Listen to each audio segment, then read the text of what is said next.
This is my fifth episode of Samurai Speaks Out. Today we're going to be talking about Final Fantasy 15, my post-platinum game review.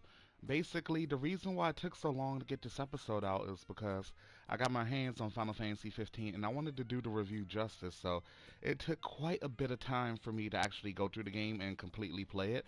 So yeah, and get all the trophies. So with that being said, let's go to target point number one. What do I feel about the game's graphics? Personally, Final Fantasy 15, the game has beautiful graphics. It's top notch.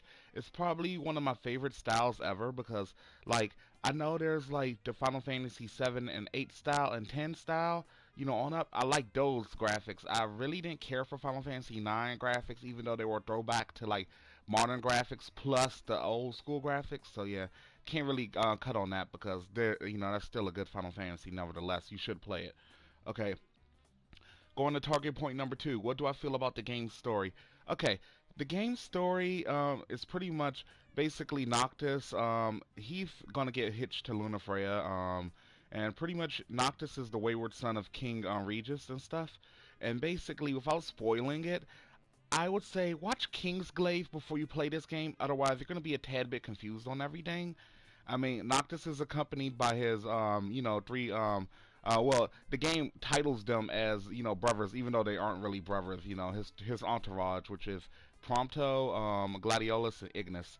I mean, there's other characters who come in on a here and now and then, but they don't really stay unless you glitch one in, which you see on my screen as Arnea. Um, Pretty much the game's story, in my true and honest opinion, it's incomplete. It's a great game. I love it. Don't get me wrong. I play the fuck out of this game, but it's really incomplete. Like, there's stuff that happens off screen that you don't really get to know unless you like literally pay complete and utter attention to the game's storyline. Like, some of the major villains don't even appear. There's like two major villains, Veristyle and Caligo. Like, they appear like Veristyle appears only in one cutscene, and because this isn't really spoiler territory because they didn't even put it in the game too much. And Caligo, he only appears for like I think 5 minutes worth of gameplay. After that, they just leave his fate ambiguous, and that's kind of bad. But all the other characters, like I've seen other reviewers say that, and this is the honest to God truth. Like even watching Kingsglaive, the only villain that truly matters in this game, I don't want to even say his name because that's a spoiler itself, but it's only one villain who really truly matters in this game. As it stands now. Now, what they could do is use the DLC that's coming in and actually put those characters back into the game in those DLC episodes, and then like add that to the main plot, and it will definitely flesh it out a bit more.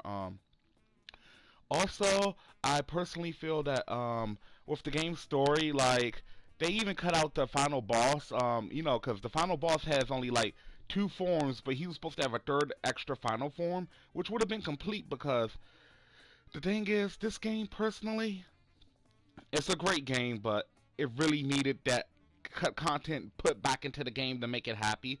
But I heard from a lot of people that the fans were kind of complaining, and in creators' defense, I'm not gonna go too hard on the fans. All I'm gonna say is you should at least given them a bit more time to fully implement the stuff that they implemented in the game. Otherwise, like you get stuff like this where like you get a game, but in a 100% scale, Final Fantasy 15 as we got now is only about 65% of the game. Um, it's still enough. It's still a really big package as is, but it's like getting a. It's like basically you order a pepperoni and sausage pizza, but you only get like the sausage and not the pepperoni on it.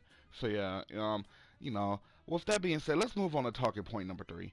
Uh, what do I feel about the game's characters? Noctis as a hero is an amazing character. I mean, granted, he looks just like Sasuke from Naruto, which a lot of people have always made, they always said thoughts and comparisons to and stuff. Ignis is a pretty, he's pretty much, your cool guy dad type who pretty much makes meals like Chef Boyardee. Gladio, Gladio is like the big strong man, the Coleman camping guy, and secretly he's a noodle hype man because there's a quest that just shamelessly advertises cup noodles. And Prompto is cool. I mean, he's like Noctis's best friend, so you have to always have that obligatory best friend character within the game. I personally think he's great and stuff. And I'll talk about the party member I did glitch in, Arnea. Like she appears later on in the game, but I'm not gonna really go into depth because that's like big spoiler territory. But yeah, there's a major glitch going around where if you like do a certain amount of steps, I'm not gonna say it because I don't want it patched. You could pretty much get her in the party permanently until it hits I think 0 hour, and that's why people just basically go to the inn or to the campsite to progress it to the next day, so that cutscene won't as happen. Okay, now how do I feel about the game as a whole? Okay, personally, as a whole, I would like to say that I personally feel like mm, as a whole, this game could it could do better if they actually put the DLC in the game and add the extra cutscenes that they said they were. Because that's a big thing about this game, personally. If they did that, the game rating for me will go from a 9.8 to a 10 out of 10 completely. I mean, you got your hunts, you got your you got your hunts, you got your quests, you got your side quests, you got the regalia, you got each and every bit of that, and all in all, I would say that on the overall, personally, this game would have been a lot better had they put everything in the game that they were originally going to. I still say for a person who hasn't played it, play the game.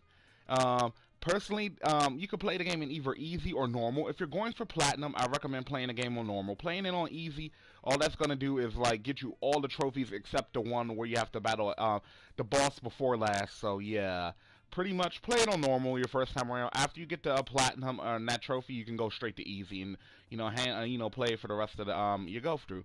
But for the fact of the matter, this game is a Final Fantasy for fans and first timers, so don't expect too much difficulty. I mean, it's for me. As long as you have curatives, you're never gonna really get a game over in this game. But with that being said, since it's turning nighttime in the game, I want to go ahead and finish this up. This is Samurai over and out. Later.